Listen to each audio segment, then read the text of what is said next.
Good morning, afternoon, or evening, wherever you're joining this from. I'm Andrew Parker, senior writer for TheGATE.ca, back once again from my messy bedroom with another episode of Out of Time Reviews, a show where I go through and talk about some of the latest movies to hit theaters and streaming.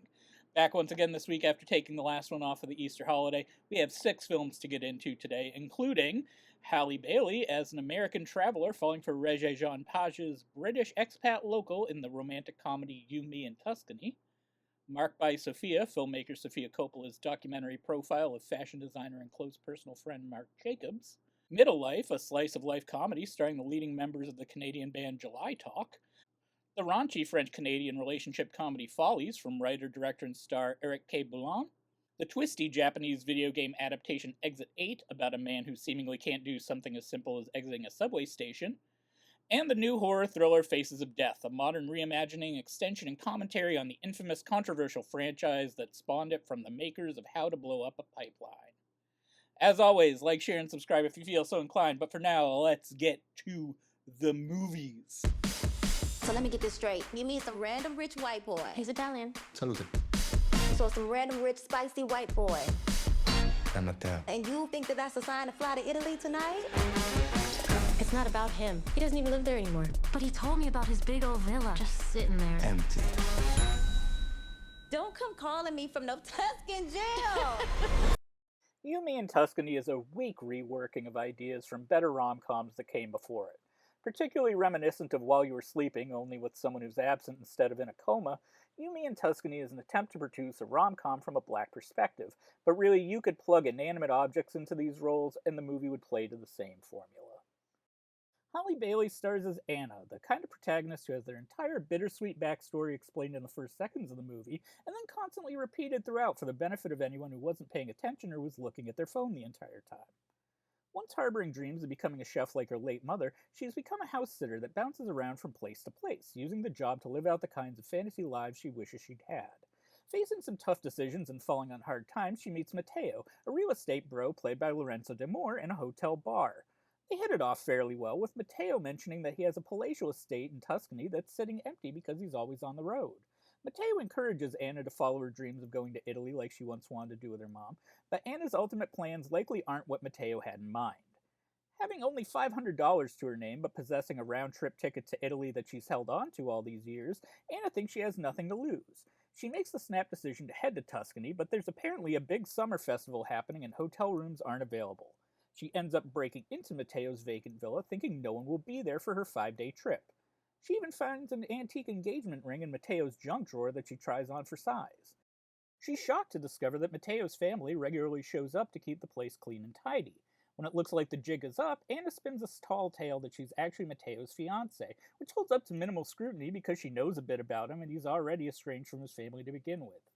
Things become romantically complicated when Anna develops feelings for Michael, played by Regé-Jean Page, Matteo's cousin and adopted brother who runs a winery and is very, very, very, very, very, very, very hot.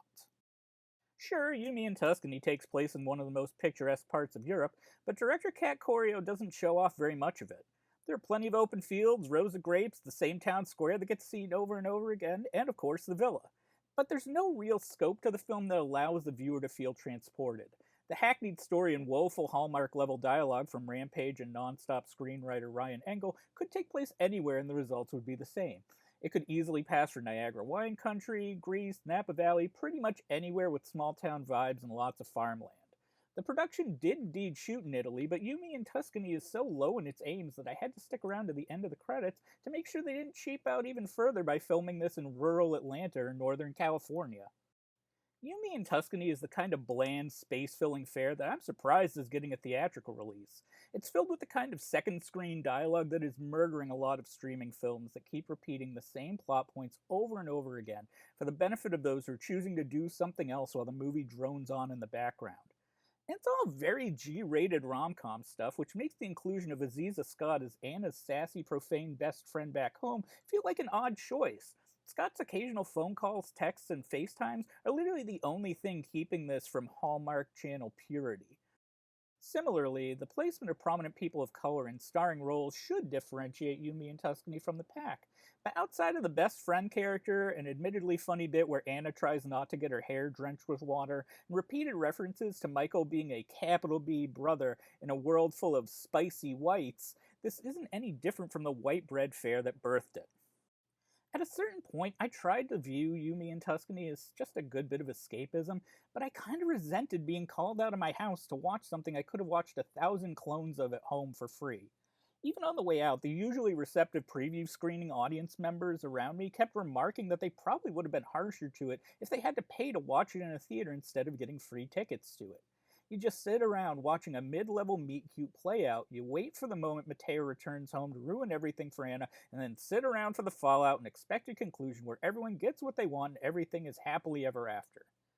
The cast is fine, although it's becoming clear that Bailey doesn't have much range to show off here, and she isn't yet a seasoned enough leading performer to turn nothing into something. The film plays more like a vehicle for Paj, leaning into his hunk of the moment status, and allowing his natural charisma and 8-pack abs to do a lot of the heavy lifting here. Marco Calvini has an amusing supporting role as an overly chatty and chipper cab driver who befriends Anna, but much like the rest of the supporting cast, he's not playing much more than a basic Italian stereotype. No one elevates this material in front or behind the camera, and there's always a sense that this movie was only conceived to achieve a very moderate level of watchability and not to be something truly great. This one is a very mid 3 out of 10 for me, and if you think you're the audience for this, maybe wait until you can watch it at home. Yumi and Tuscany isn't worth the special trip. I like your ladylike version too. There's a lot of ladylike stuff. Having dressed Winona for her trial, having dressed little Kim for her trial. You know, and then it's like, as soon as they need to put on this kind of image of propriety, the Winona ones are, of course, the classics. I think I'm gonna always look at it as a costume because it just feels like it belongs to somebody who's got maturity that I don't, or That's so you know, that true. belongs to another time. Go to Marc. Yeah. He'll dress you for your trial. With her first feature-length documentary, filmmaker Sofia Coppola follows fashion designer and close personal friend Marc Jacobs as he prepares for his spring 2024 runway show. While the core audience for something like Marc by Sofia is likely people interested in the fashion world, Coppola's film has just enough insight and humanity to be reasonably entertaining for casual observers. Expect some self-reflection from Jacobs, but not a lot of criticism or insight from his collaborator here. There's not much plot or through line here, with Coppola eschewing standard biopic conventions in favor of something that feels a lot more like a friend dropping in at your job to hang out for a bit and see what's going on. There's a clear closeness between Coppola and Jacobs, one that's nicely explained in a bit where the duo appear on camera together to talk about their friendship throughout the 90s and dive into the scene that pretty much raised them. Coppola hangs around for the 12 weeks leading up to the show, observing Jacobs' process and asking him questions about his influences. There's a lot of name-dropping in Marc by Sofia, and that's to be expected, but it's not the kind of annoying and vapid posturing one gets from lesser material. If Marc Jacobs mentions how someone like Bob Fosse or Vivienne Westwood or Barbra Streisand or Saint Laurent influences his work, the designer goes out of his way to explain in detail what those people mean to him and informs his thought process. Jacobs is a gregarious, sometimes shy person who exudes confidence in a constant state of nervousness, but the only time Coppola ever catches him raising his voice comes towards the end of the film when the climactic showcase is running behind schedule. Marc by Sofia is made for fashion fans who already have some knowledge of Jacobs and the brands he's worked for. It's not a film that's devoid of historical context, but Coppola isn't getting too hung up on that either. In much the same way that Jacobs insists on not overthinking his designs and decisions, the film is content enough that seeing him in his comfort zone will tell enough of a story. It demystifies Marc Jacobs, making him seem more like an everyday person with extraordinary talents. It's not big on biography, but in terms of looking at what makes Jacobs tick, the film's a success. It's an easygoing 6 out of 10 from me. Okay, so you're at the grocery store? Yeah, we just finished shopping, put the groceries in the car, Chris picked up Theo and I went to put the cart away. Uh-huh. And then on the way back, there was a cart blocking a parking space, so I put that one away. Good Samaritan? But then there was another one, and another one, and then another one. You know there are people who are paid to do that, right? I don't know, it was like I was in a catatonic state. I must have put away like 15 carts. What did Chris say? Nothing. He never acknowledged it. That's weird. I know. Canadian writer-director Pavan Mundi's indie comedy Middle Life is an expressive but relaxed sort of romantic comedy that recalls the witty observational works of peak-era James and Albert Brooks and the lived-in qualities and characteristics of late underrated filmmaker Joan Micklin Silver. It's a brief film about seemingly brief connections and moments of chance that spark into bigger and brighter things. It stars July Talk members and frequent Mundi collaborators Leah Faye Goldstein and Peter Germanis as a pair of Torontonians brought together by fate. Goldstein stars as Andy, a married woman and mother who rescues Germanis' character Ryan and his father from a nasty rollover car accident. Sometime after the incident, Andy and Ryan run into each other at a restaurant, and he invites her out for drinks as a belated thank you. The relationship between Andy and her aloof, inattentive husband Chris, played by fellow musician Luc Lalonde, has been strained for some time, and her burgeoning friendship with Ryan offers a much-needed outlet and source of fun. Since the accident, Ryan has adopted an air of spontaneity, wanting to live life to the fullest. It's both appealing to Andy and a source of consternation as it runs counter to the sort of rigidly controlled and planned lifestyle she had cultivated for herself. Unfolding across the timeline of a single year, from one Christmas to the next, Middle Life watches these characters as they not so delicately make changes to their current situations. Whether you want to call what's happening between Andy and Ryan a situationship, a romance, or an emotional affair, Mundi's script handles each of the characters as people first and movable plot points second. These are rich characters that play well off each other, and the obvious chemistry and shared history between Goldstein and Germanis leads them to being on consistently solid ground.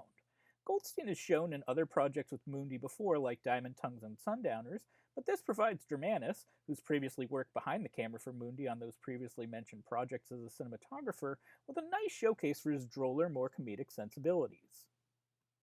The tension between the characters in Middle Life is certainly noticeable, but so too is the gentility with which they all navigate some tough choices about their lives.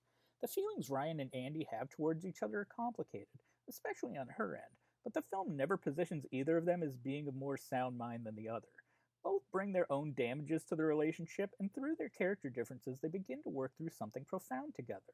It's a story about developing feelings for another person, but in more interesting ways, Middle Life is a story about healing first and foremost. It all builds to a late film shift in action from Toronto to Los Angeles that finds the duo reaching a point of strain in ways viewers might not be expecting. This section also boasts a scene-stealing supporting turn from Colin Burgess as a low-key but odd transient that Ryan befriends almost immediately. This is the kind of easygoing, humanist romance that studios used to put out all the time in the 70s and 80s, but have gone the way of the dinosaur, and it's great to see someone like Mundi working to keep them alive in some fashion. This one gets an 8 out of 10 from me. It's currently making its way around Canada and should be releasing in the US later this spring, so keep an eye out for it. Je comprends pas pourquoi on va pas dans un sex shop. Parce que sur Internet, ils disent que dans un sex shop, tu payes 10 fois plus cher que dans une quincaillerie. Là, ça fait quoi? Ça fait 12 ans que vous êtes ensemble? 16. 16 ans, 2 enfants. Avez-vous encore une vie sexuelle? Ben oui. C'est sûr que c'est plus des fenêtres. Oh, des ouais. fenêtres. Vous avez jamais le goût d'aller voir ailleurs? C'est quoi vos genres de folichonneries? C'est... Plein d'affaires. C'est ici la fête. C'est là que je vous donne le mot de passe. Nicole Kidman. Director, co-writer, and star Eric K. Boulan's bold, squirm-inducing, and deeply funny French-language comedy Follies is a different sort of relationship tale, one where a couple's attempts to broaden their sexual horizons leads to unforeseen feelings and consequences. Boulan stars as Francois, an experimental filmmaker and father of two who feels like his marriage has lost its sexual spark. While he still feels that his wife, Julie, played by Catherine Chabot, still loves him, Francois no longer feels desirable and is craving something more spontaneous. After hearing about the exploits of one of his collaborators, Francois gets the idea that they should try having a more open relationship. It starts with Francois and Julie trying out group sex with other couples, which leaves Francois fulfilled but does nothing for Julie. When Julie has an opportunity to go in her own direction away from Francois, she finds happiness in an all-female throuple, which sparks a jealous and needy streak in Francois. For his first feature-length effort, Boulan takes a very big swing that pays off, putting himself in compromising, uncomfortable positions both on-screen and off. At a passing glance, Follies might sound like a textbook example of a character study surrounding a midlife crisis, one where Francois is forcing his own agenda and has to discover the hard way that he's become the architect of his own unhappiness, and that his frequently selfish actions only make things worse. In the hands of a lesser filmmaker, Follies would just be another example of a male-driven story that shows how much dudes will do anything to avoid going to therapy. But as Follies goes on, Boulan is able to show some sympathy for his sometimes unlikable character, and the writer-director-star does so without ever compromising or speaking down to the experiences and awakenings of his female co-lead, played phenomenally by Chabat. Boasting a lot of explicit sexuality in dialogue, Follies thrives on awkward discomfort and the occasional bit of shock value. The film has a naturalistic point of view that sets it apart from other relationship comedies, and it proves to be the right choice for Boulan's down-to-earth tone. The comedic and dramatic tension between Boulan and Chabat is perfectly calculated and reasoned through their expertly drawn characters.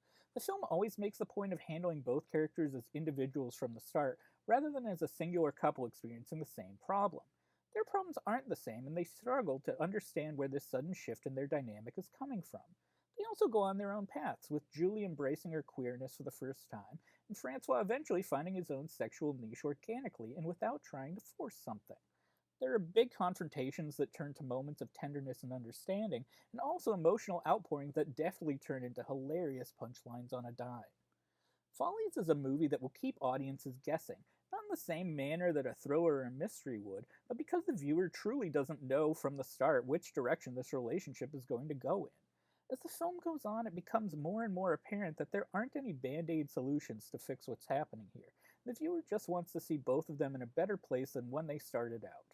It's a uniquely observant kind of comedy, one that's getting an 8 out of 10 from me. 毎日ぎゅうぎゅう詰めの電車乗って会社行って同じこと繰り返して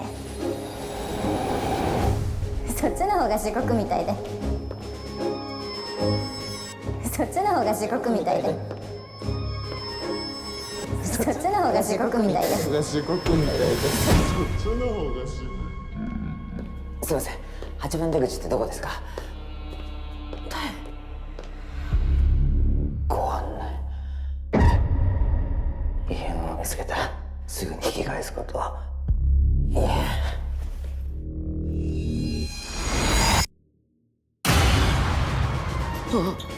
家が使わなかったら引き返さないこと。増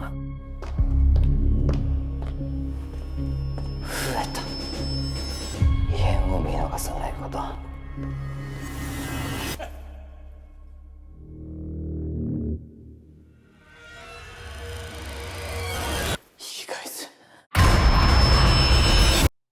Inventive, eerie, and just a little long in the tooth, the surreal Japanese thriller Exit 8 goes around in circles, but with a purpose. An unlucky commuter who's just received startling news from his ex-girlfriend finds himself stuck in a series of never-ending repeating corridors not long after stepping off the subway. Outside of an odd-looking businessman and a quiet child, he appears to be there alone, trying to figure out how to break the cycle and escape the tunnel. Based on a psychological horror video game, Exit 8 has its fair share of unnerving moments, playing like one of those spot the differences games but with jump scares. Things seem monotonous at times, but director and co-writer Genki Kawamura has a lot of fun with giving the viewer and the characters a false sense of security. The subtext largely revolves around learning how to be a father, but that's like a sprinkling of salt on a movie that has a single driving force: repetitiveness. A viewer's feelings on Exit 8 will come down to how much they're willing to put up with a concept that keeps hitting the reset button, and it quite literally feels like watching someone playing a game. Once the viewer knows the rules, there's a bit of an interactive element to the film, almost if Kawamura wants you to shout the answers at the screen. There's some annoyance in how slow some of the characters are to react to impending dangers, but there's also some satisfaction to be found in being one step ahead of the action and the characters. I had a bit of fun hanging out at Exit 8, but I'm sure there are some out there who would want to get out of here as quickly as possible. And as such, this one gets a 6 out of 10 from me. How to Save a Life Part 2. So this is naloxone, aka Narcan, and it works by blocking the opiate receptors in your brain. Now, while Narcan should not be used prophylactically, it is really excellent at reversing and stopping an overdose.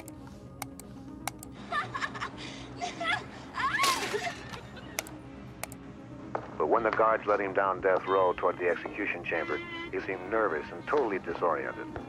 I began to wonder if two wrongs really make a right. His eyes are taped to prevent them from popping out of their sockets. The next step is the flick of a switch which sends a current of 2,000 volts through the victim's body. And the whole process is repeated as many times as necessary until the prisoner is proclaimed dead by the physician on duty. The room began to smell like burning flesh. The final trickle of blood marked the conclusion to this grotesque execution.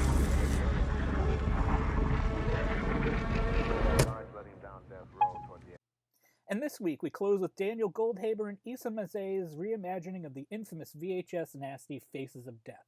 And it's the best, most layered, most exciting, and smartest horror movie of the year so far. A unique blend of coal-black comedy, brutal shocks, and compelling characters, Faces of Death is the definition of a concept that shouldn't work, punching well above its weight. It might sound like an odd choice for the filmmaking team behind the likes of Cam and the exceptional How to Blow Up a Pipeline, but director Goldhaber and co-writer Mazay have developed a deeply textured and unsettling look at how people consume media in the internet age and the monsters it can create. Barbie Ferreira stars as Margot, a dutiful content moderator for an online video sharing platform. From her keyboard, Margot thinks she's making a difference, acting videos with explicit sexuality and drug use that violate the site's user agreements, but really she's also censoring videos with educational value that don't have explicit nudity or drug content. Violence for the most part is okay, provided that it isn't real.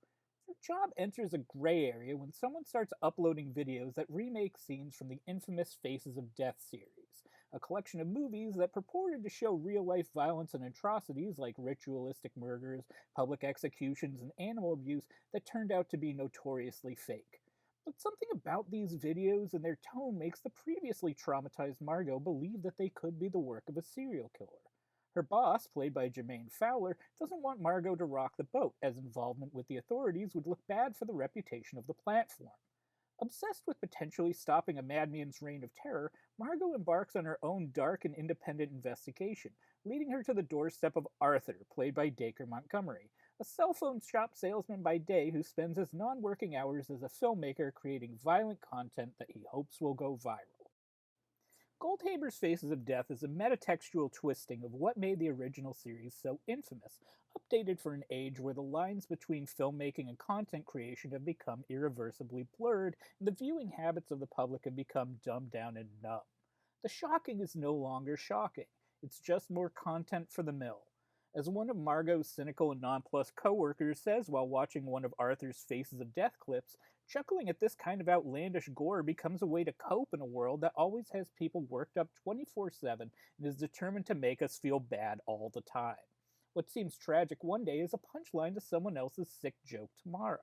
The original Faces of Death, which Goldhaber and Mazay describe here as the original viral video, spawned countless imitators, and in turn, the film depicts a world where even the most horrific viral content results in people making copies of copies of copies without end. Content creation and slasher films both thrive on the need to give the people what they want, and Goldhaber obliges Faces of Death viewers on multiple fronts. As a condemnation of how we consume pop culture, Faces of Death is a subversive, playful, and ghoulish shot across the bow of good taste in the service of greater points. It's nowhere near as off-putting as the series that spawned this sort of a response, but it surely delivers some disgustingly shocking moments of gore and goes way beyond the cash-grabbing goals of the Gorgon video mainstays by creating pulse-pounding moments of suspense instead of a parade of grotesqueries. Goldhaber understands that this version of Faces of Death would be a slog without some attempts at humor, but also that gore and nastiness should be unnerving, not offered up as empty gestures. The film isn't trying to create a sense of overall realism, but rather a pronounced parallel to the world that we currently live in. Through sharp visual and sound effects editing, the film bounces around between Margot's noble but self-damaging quest for the truth and Arthur going about his delusional everyday business. For each of their parts, Ferrer and Montgomery make perfectly opposed forces, with Goldhaber and Mazay giving both more than enough to work with. As a woman who once had her own traumas laid bare on the internet for people to gawk at, Ferrera gives a sensitive and wise take on the familiar final girl tropes. Here's a woman who's been traumatized before that's willing to go down a dark path and risk repeating her own history in hopes of righting wrongs. Ferrera sells the audience perfectly on the character's naive but righteous desire to make the world a better place no matter the cost or danger. As for Montgomery, his turn as the nerdy serial killer evokes favorable comparisons to the work of the late Tom Noonan's performance as Francis Dollarhide in Michael Mann's Manhunter. Arthur is a bit more of a cipher in terms of where he has come from and his past, but Montgomery's actions, facial expressions, and overall unhinged presence forms a perfect picture of a psycho, and Goldhaber further elevates this character with some nicely comedic nods to just the kind of person Arthur is. Of course, this is the kind of guy who will respond to a random internet commenter criticizing his work. Of course, the entrance to this guy's secret killing lair is behind a shelf full of Blu-rays. There's a lot on the mind of Faces of Death, making it the rare example of an energetic, amped-up thriller that lingers in the memory long after the credits roll. How does one navigate the intersection where censorship, advocacy, and action meet? Why are we so quick to question the authenticity of something outlandish and less inclined to determine its intent or objective? What happens when we become unwitting consumers of things we never wanted to see, and what compels us to dive headfirst into humanity's darkest corners? As a straight-up horror film that makes nods to the complicated history of exploitation filmmaking, Faces of Death is a qualified success in every way. But as a movie that wants the viewer to think about themes beyond the borders of the frame, Faces of Death is even better. This one gets a very high 9 out of 10 from me, and even if you don't think this is your kind of movie, you might be surprised what you can get out of it. And that's all for now. Let me know your thoughts about this week's films in the comments below. I'll see you again next week for another edition of Out of Time Reviews, and if you liked what you saw, why don't you check out one of my other videos. Until next time, take care of yourselves.